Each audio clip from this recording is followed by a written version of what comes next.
Good morning. I'm Amy Burnett, and this morning I am going to be sharing a discussion about Pema Chodron's book, When Things Fall Apart, Heart Advice for Difficult Times. And this book came about for me because I was listening to some other teachers that I go to and other places when I am just trying to make sense of things or when I'm trying to grow, and her work kept coming up. Now, Pema Chodron is an American Tibetan Buddhist, and so most of her teachings, of course, are going to center around Buddhist teachings and Buddhist philosophy and how you can use that in your everyday life. For me, I just feel like, no surprise that when I start reading something like that, it also falls in line with teachings that I've had in Unity. And really, when I think about that, I just think truth is truth. No matter if you call it Unity teachings, if you call it Buddhist teachings, whatever it is, truth is truth. And so I found a lot of value in this book. I'll tell you, it's one that I will be going back to and looking at again. I feel like there is so much stuff in there that was really good. I could sit here and just read passages to you for an hour and we would all be better for it, I promise you, but I'll try not to do that.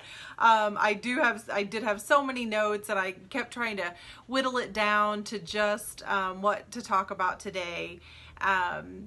Because I really feel like so many people are in a place where they feel like things are falling apart. And that's whether they feel like things are falling apart with the world in general, or if they have some personal situation that they are encountering where it feels like things are falling apart in their lives. And then there's just those things that just feel like our day's falling apart. Like it just didn't get started right. We should just go back to bed. I've had a few of those lately. And so I really was trying to look for something, as we go through this time where things are not how we've been used to it being, and it seems like change is around us on a daily basis, and that can sometimes feel like difficult times. It feels like things are falling apart. We can't count on those anchors that we usually have in our lives because everything's been kind of turned upside down and it's a little topsy-turvy. So that was the reason for me going to this book and really, wanting something. Again, what I found in the book was things that just resonate as truth. But again, it's the same stuff, guys. Like, we have to do the work. Like I don't know if you feel that way, that when you go to some of these books and you read, the synopsis and you read the title and you think, oh, this one's going to give me all the answers. And then you read it and it's the same answers you already had. You just haven't been doing the work. And that's what I find for myself, is it's just always a reminder to be doing the work. And that you have to, put that into daily practice, and it's really your best option for when things are falling apart. So we will go through. So Pema talks about 3 traditional methods for relating directly with difficult circumstances on a path of awakening and joy. And so the first method she calls no more struggle. The second is using poison as medicine. And the third is seeing whatever arises as enlightened wisdom. So these techniques are for working with chaos, with difficulties, with unwanted events in our lives, all of that stuff that we might be experiencing right now. She basically boils it down to these 3 things. So the first, no more struggle. And she really talks about that being found in meditation or in a mindfulness practice. She, of course, is very big on certain techniques of meditation. But she talks about looking at whatever arises in our minds, looking at it directly. calling it thinking and going back to the simplicity and immediacy of the breath. So we've talked about this before when we talk about meditation, that as those thoughts come up, that you would, gently brush them away. And so she talks about a method of when those thoughts are coming up, you kind of notice it and go, oh, that's interesting, I'm thinking again. Or that's, there's thinking there. And then you kind of go back into those quiet moments, and when the thought comes back up, that you recognize it as thinking and move on. So, but she talks about again and again returning to that awareness free from concepts. So we allow that thinking, we notice what's there, what are we thinking about, and then we try to get back to that quiet moment. And she really talks about that meditation is our way to stop fighting with ourselves. It's how we stop struggling with circumstances, emotions, and moods. So, I don't know if anyone else has been struggling with circumstances, emotions, and moods, but I can admit that I have been recently, just again, feeling like things are not the ordinary way that I have become accustomed to. I've mentioned before, working from home and just not being able to do some of the activities that we were used to doing in the past. And so there would be some circumstances, emotions, and moods surrounding that. But if we can use meditation or mindfulness to train our practice in our lives, whatever arises, we can start looking at with a non-judgmental attitude. And that's that noticing it and going, oh, that's interesting. What is that trying to tell me? That's what I'm thinking about. She talks about when difficult things arise, that's conflict or feelings of unworthiness, anything that's kind of, it feels uncomfortable. So discomfort, something that feels embarrassing or feels painful, instead of trying to get rid of it, we have to learn how to breathe it in. And that is the second method of working with using poison as medicine. So we use that as a fuel for waking up. So when we're feeling that discomfort, when we feel that thing that feels like poison in our lives, getting to a place where we can breathe it in and not resist and run from it can be a good tool in our on our path. So she talks about the three poisons are passion, which includes craving and addiction, aggression, and ignorance. And with ignorance, she includes denial or the tendency to shut down and close out. Does anyone else find themselves shutting down or closing out when things get too uncomfortable?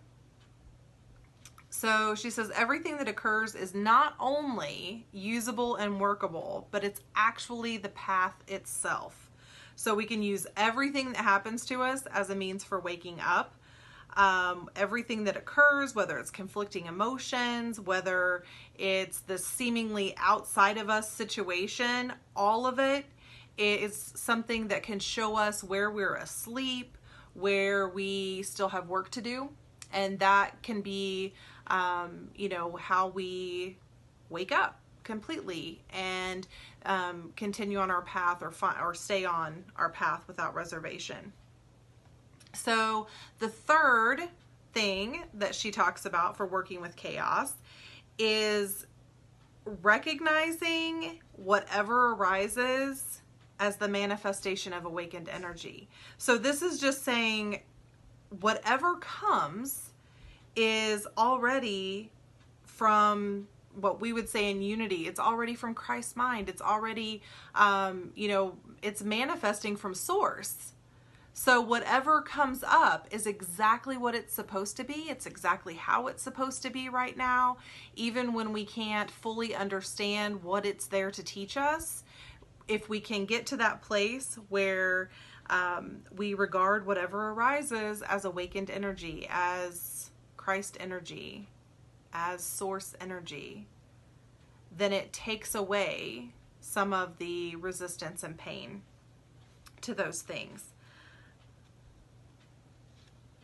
She also says that It can reverse our fundamental habitual pattern of trying to avoid conflict, trying to make ourselves better than we are, and trying to smooth things out and pretty them up, and trying to prove that pain is a mistake and would not exist if we only did all the right things. That's not the point. Although somehow some of us have that idea that that's what the path looks like, is that the path would be easy and would be free from pain if we would only do the right things. And she's saying if we can release that. She talks about, there's a famous Dharma saying that says, if you want to see what has brought you to this point, look at your past thoughts and actions. If you want to see your future, look at your present thoughts and actions. What's happening in today's world is the result of collective thoughts and actions of everyone on the planet. We can't just erase everything that's led up to this and make things better all at once, but we can each take responsibility for our own state of mind as we go forward into the future. Instead of continuing to close down and defend our own territory, we can relax with the true nature of reality, which is uncertain and unpredictable. This is the only way to transform the world from a place of escalating aggression to a place of awakening. So all of that sounds just easy peasy, right? No, it's not. So the things that get in our way, she talks about, surprise, what is the biggest and the first thing that gets in people's way? It comes up again and again through different teachings, is fear. So, she kind of says fear is a universal experience. Like every living being in some form or fashion has a fear response. And it's not a terrible thing that we feel fear when we're faced with the unknown. It means we're alive. It means that we have a thinking brain. It means that we're experiencing this humanity and this life, and it's something that we all share. So we can react against the possibility of it, or we can just face it as a natural reaction to moving closer to truth.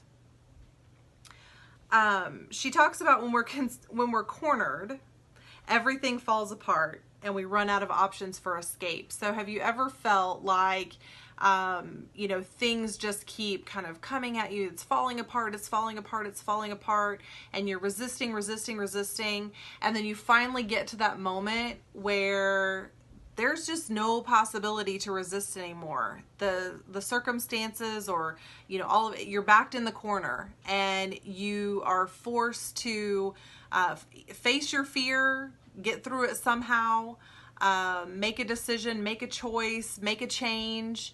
And so she talks about that's what happens. Like the most profound spiritual truths are pretty straightforward and ordinary.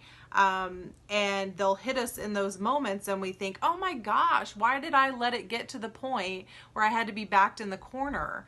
I could have done this, days ago, weeks ago, months ago, years ago, and it wouldn't have gotten to this level. But it's that fear that drives us further and further in the corner sometimes. And it's those things that we have the most work to do around that will, sometimes we'll allow ourselves to get completely backed in the corner before we're willing to make friends with it and learn from it. She talks about that sooner or later we understand that although we can't make fear look pretty, it will nevertheless introduce us to all the teachings we have ever heard or ever read. And that's so true. And so she talks about that the trick is knowing that and to keep exploring, like don't bail out, and even when we find that something isn't the way we thought it was, to find a way to have confidence in the fact that it is exactly as it's supposed to be, and that it's coming from some kind of awakened energy that will lead us further on our path, and to see it with compassion.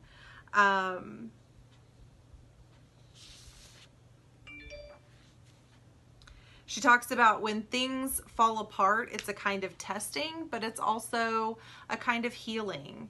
And that we think that the point is to pass the test or overcome the problem, but the truth is that things don't really get solved. So I really, reading that and thinking about that there is such healing sometimes in the falling apart, like the breaking down of those error thoughts and, maybe images of yourself that you hold in mind, and something happens and it causes a falling apart, and you realize that those images of self-concept or whatever that was, that they're not really serving you, and that they haven't been serving you for a really long time.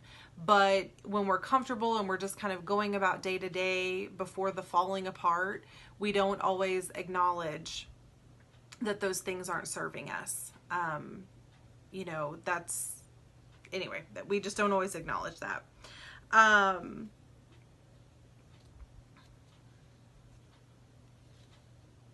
She talks too about, again, that good things can come out of falling apart. And so one of the stories she shares is about a family who had only one son, and they were very poor. She said the son was extremely precious to them, and the only thing that mattered to this family was that he bring them financial support and prestige.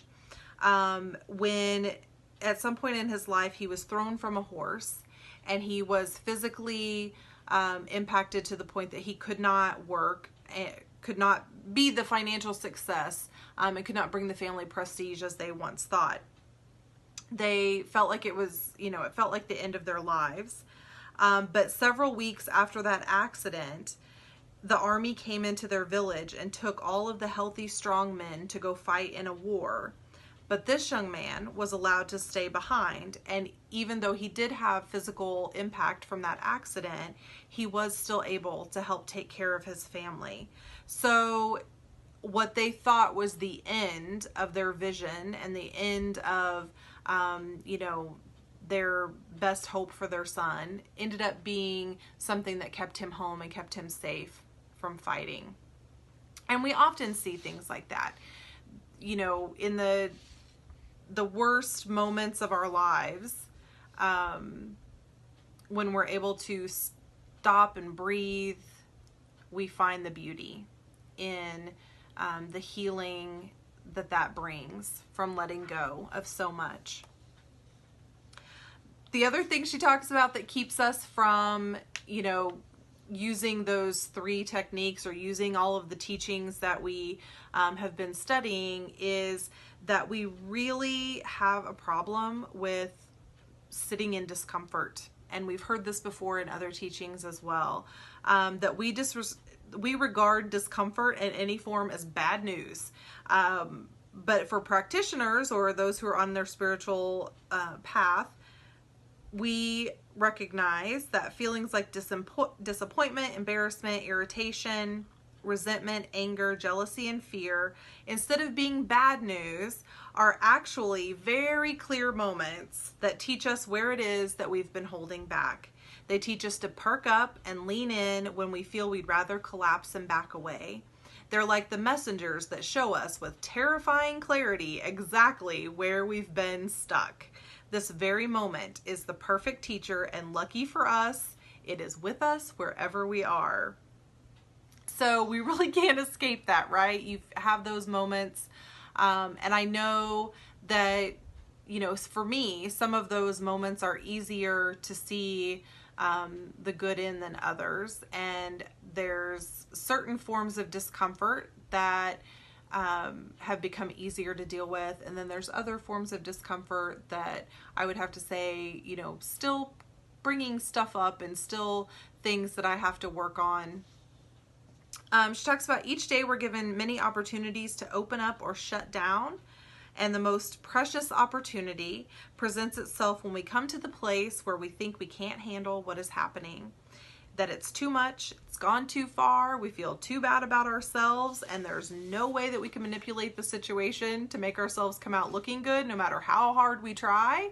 Basically, that's when life has nailed us. that place where you have no choice except to embrace what's happening or push it away.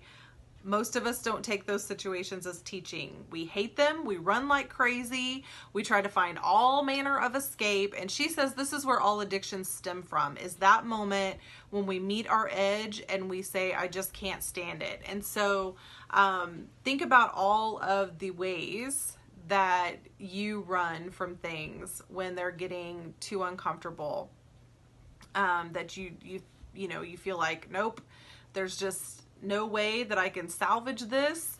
But instead of facing it, you choose to run. So is that eating your feelings? Is that numbing it with something else? Is that staying so busy that you can't think about, what it is that came up for you? All of those things are ways that we avoid just sitting with the discomfort and making friends with it.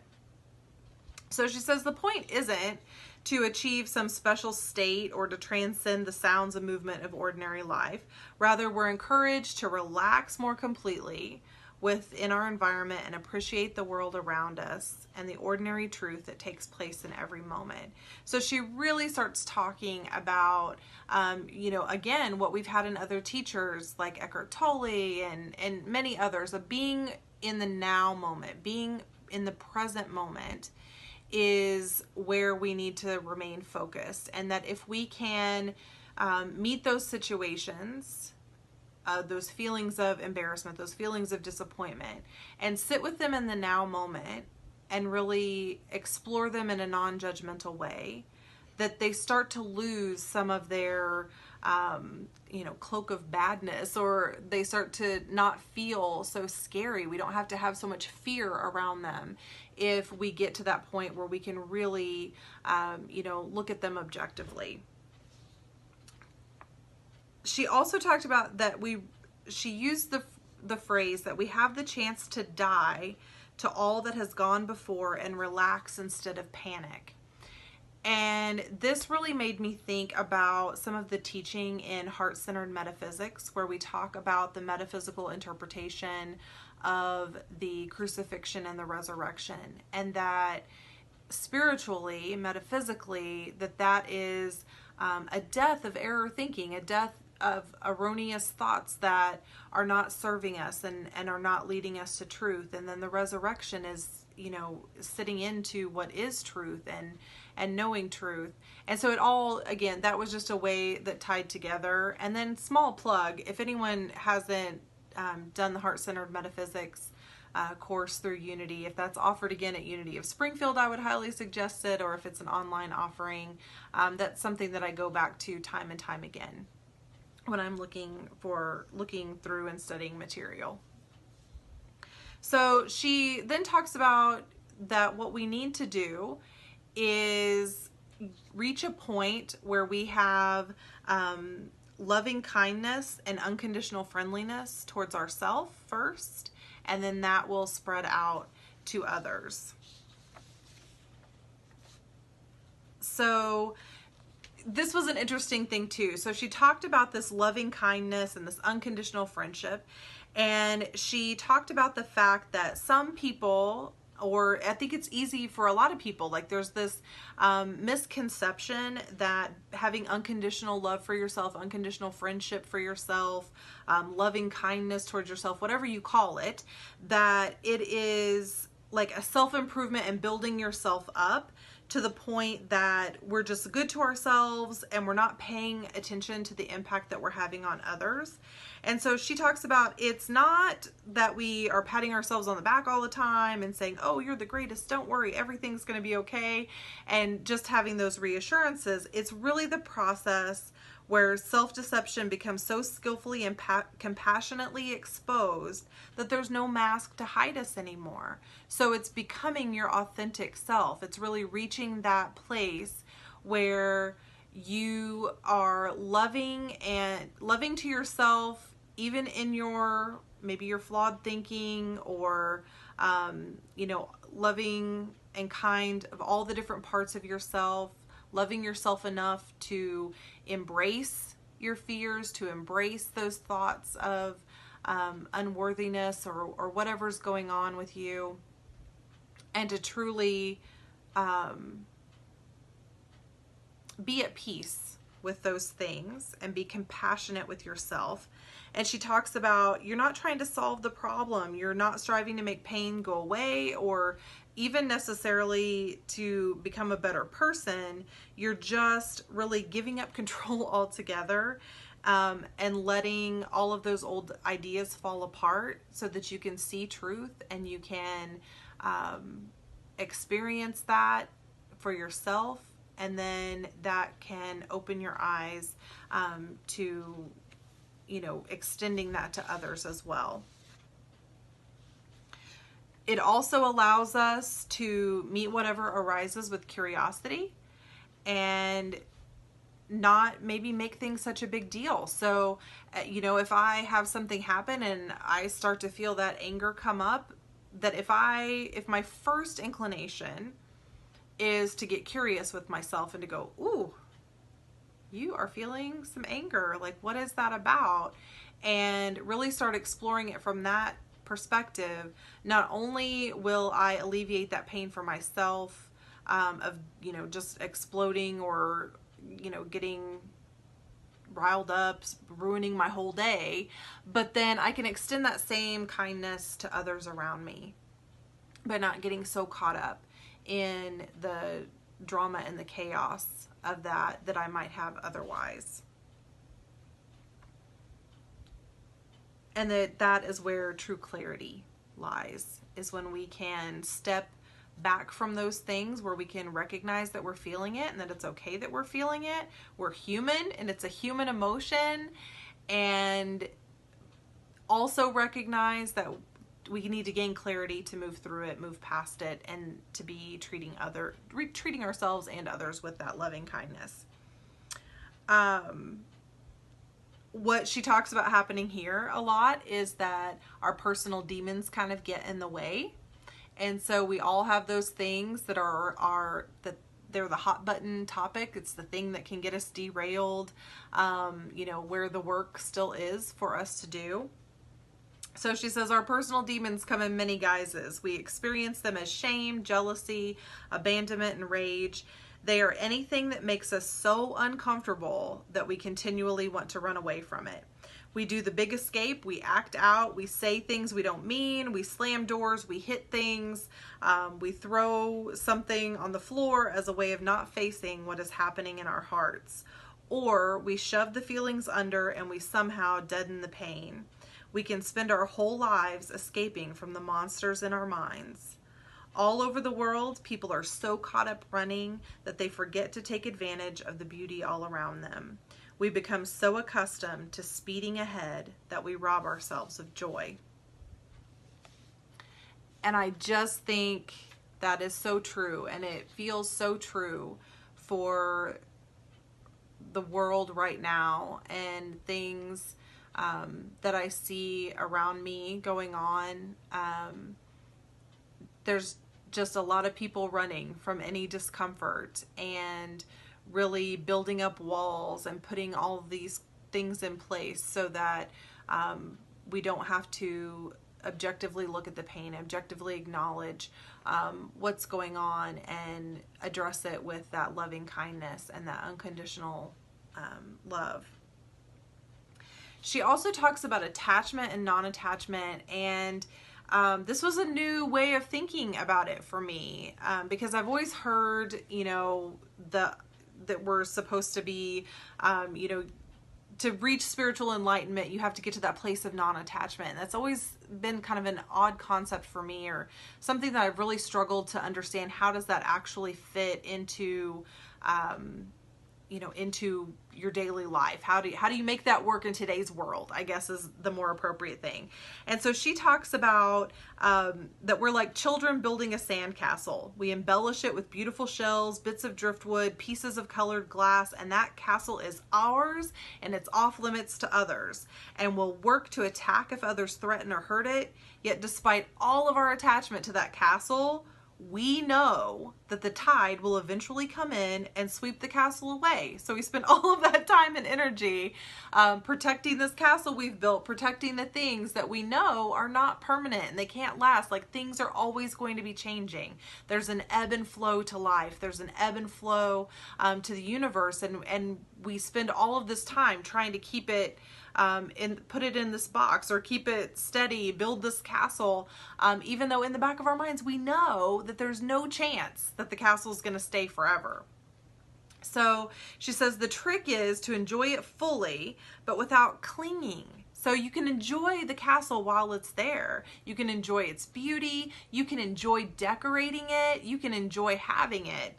But when the time comes, know that it was always meant to dissolve back into the sea. So we have to let it go. We have to say, oh, that was beautiful while it lasted. That was a great lesson. I'm so glad I learned that. I'm so glad I experienced that. And then we have to be able to let it go. She says the letting things go is sometimes called non-attachment, but not with a cool, remote quality that's often associated with the word. And I will say that is where I've always been tripped up by the term non-attachment, is feeling like that was really cold. And how do you stay unattached to the things? And is that really the goal? But she talks about it's more of a kindness and an intimacy with things and really what it is it goes back once again to experiencing things in the now moment. Enjoy it in this now moment. Enjoy what it offers for you. Enjoy what it's teaching you, even when that is a thing of pain. We don't have to be attached to the pain, but we can honor it, and we can, really look at, what is this pain here to teach me? What good, what beauty, what healing can come from this? And that was... it just really helped me understand that in a different way than I've ever understood it before. She also talks about making enemies your friends. So making friends with that pain, making friends with that discomfort, recognizing that all of those things, as we work through them and they keep coming up time and time again, there's less fear associated with those, and we are quicker to deal with them instead of run away from them. And so over time, those things that we once feared and we once saw as enemies can become our friends and our teachers if we allow them to be. And so she refers to a teaching regarding the Buddha, and it says, on the night on which he was to attain enlightenment, the Buddha sat under a tree. While he was sitting there, he was attacked by the forces of Mara. The story goes that they shot swords and arrows at him, and that their weapons turned into flowers. What does the story mean? My understanding of it is that what we habitually regard as obstacles are not really our enemies, but rather our friends. What we call obstacles are really the way the world and our entire experience is teaching us where we're stuck. What may appear to be an arrow or a sword can actually be experienced as a flower. Whether we experience what happens to us as an obstacle or an enemy, as a teacher or as teacher and friend, depends entirely on our perception of reality, and it depends on our relationship with ourselves. And again, has been so true in so many of Unity's teachings and so many of the other things that we've talked about, that if I see it as an enemy, it will be my enemy until I no longer see it that way. So that just to me was really beautiful, that those things coming at us as swords and arrows don't have to be swords and arrows. If we can find that truth within ourselves, that those obstacles are really teachers and that they're really friends in helping us to continue on our path of human experience and be more spiritually awakened to the truth that is there at all times, that we know is just hovering under the surface waiting for us. She says maybe the only enemy is that we don't like the way reality is now, and we wish it would go away fast. But we know that nothing ever truly goes away until it's taught us what we need to know. We can run 100 miles an hour to the end of the continent in order to get away from an obstacle, and we will find that exact same problem waiting there for us. It just keeps returning with new names, with new forms, and new manifestations until we learn whatever it was there to teach us in the first place. And again, that is the thing with remaining open. If we can remain open to those lessons, then we can learn them maybe the third time around instead of the 30th time around. And we'll be much better for it. Again, there was so much in there, and it really did help me, though, to think about today's circumstances and how can I sit with those and view things that seem to be falling apart as just lessons there to teach me something, as ways of healing. You know, change is inevitable. We cannot stop time and keep things exactly as they are, much as we would like to try. And we can either see that change as the end of everything, or we can see it as the beginning of everything beautiful and new. And so that goes back to that little, her saying that we have, hundreds of chances a day to die and be reborn, because it's all of those, it's those old thoughts and those old patterns that we can release and let go and just keep moving closer to truth. And that was really beautiful for me. And she talked about that when we protect ourselves so much because we don't want to feel pain, that protection becomes like an armor. And that armor imprisons the softness of our heart. And it keeps us from being connected to the oneness that's all around us because we're working so hard not to let anything through. But as we start to stay open and be in the present moment and let those things penetrate the armor, it will eventually fall away. And what we're left with is our authentic selves, our authentic being. And that is just beautiful to me. I want to close with her sharing about the path to spiritual awakening. Spiritual awakening is frequently described as a journey to the top of a mountain. We leave our attachments and our worldliness behind and slowly make our way to the top. At the peak, we have transcended all pain. The only problem with this metaphor is that we've left all others behind in the process. Their suffering continues, unrelieved by our personal escape. In the process of discovering the noble heart, in which she's talking about in her Buddhist teachings, the journey goes down, not up. It's as if the mountain is pointed toward the center of the earth instead of reaching into the sky. Instead of transcending the suffering of all creatures, we move toward the turbulence and doubt. We jump into it, we slide into it, we tiptoe into it. We move toward it however we can. We explore the reality and the unpredictability of insecurity and pain, and we try not to push it away.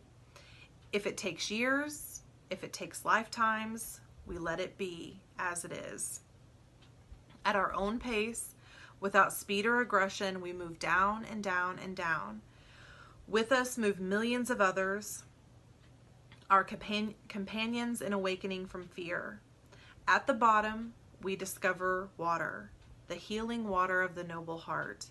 Right down there, in the thick of things, we discover the love that will not die. The next time there's no ground to stand on, don't consider it an obstacle. Consider it a remarkable stroke of luck. We have no ground to stand on, and at the same time, it could soften us and inspire us. Finally, after all these years, we could finally and truly grow up. We are given chances all the time. We can either cling to security or we can let ourselves feel exposed as if we had just been born. I found that very reassuring and very beautiful, that the idea of spiritual awakening and enlightenment is not, of course, to separate yourself from others, but to be here, to be in the midst of everyone and everything and feel that peace and that knowing. Find the source of all that is good, that is just there waiting for us. Always there waiting for us. And I found that really reassuring when I thought about moments of, like I said, where it feels like things are falling apart. And I hope that it did the same for you. I hope that that brought you some clarity or just was a reminder to, really sit with things and allow yourself to feel some of those things with loving kindness. Not to be too hard on yourself. We're all on our own path and we'll get there exactly when we're supposed to. And hopefully we stay aware and stay awake and we're willing to experience those moments of being reborn in our minds and reborn in our hearts and reborn in our souls daily, so that we just keep growing and growing and growing. I love you all. I miss you all. And I hope you have a wonderful week. Thank you.